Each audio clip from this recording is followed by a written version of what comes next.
Meghan's friend and morning show host Gayle King praised the Sussexes for telling their story, while some critics were left unimpressed by the lack of royal dirt.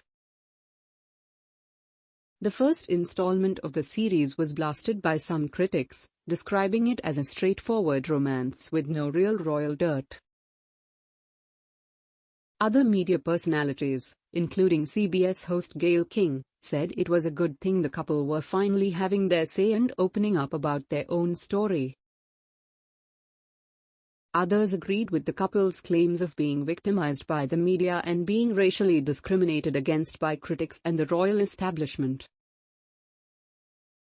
Holly Williams, CBS's foreign correspondent, said, "A beautifully produced vision of family victimized and pursued by the media.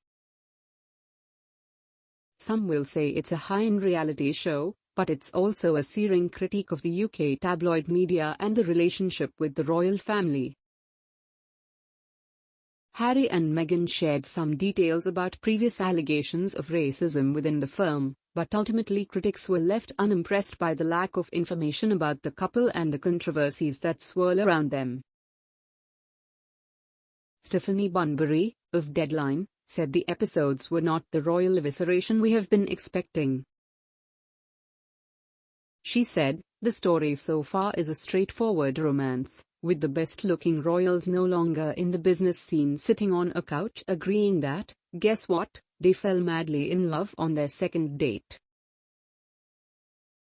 None of this, however, is the royal evisceration we have been expecting."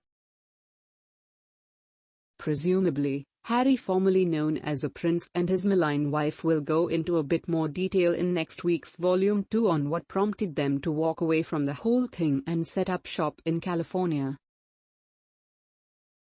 Writers for The Hollywood Reporter agreed that despite viewers experiencing an intimate retelling of Harry and Meghan's great love story, there was no truly groundbreaking content.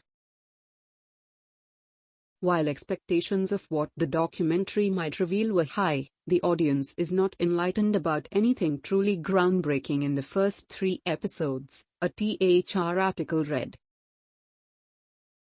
Meanwhile, television critic Daniel D'Addario said the couple had previously shocked the world multiple times over by leaving the firm and their subsequent interviews with US media, most notably, the Oprah Winfrey interview in 2021. He said, "With today's release, the Sussexes surprise us yet again, with just how narrow their vision of their fame is, how pinched and unimaginative their presence on the world stage has become. They may have shed their responsibilities to the crown, but they're still in a kind of service. There's an air of duty about the entire enterprise of Harry and Meghan, as if they're honor-bound to keep reciting their personal story until we eventually lose interest." The next installment of the 6-part series is due to be released next week on December 15.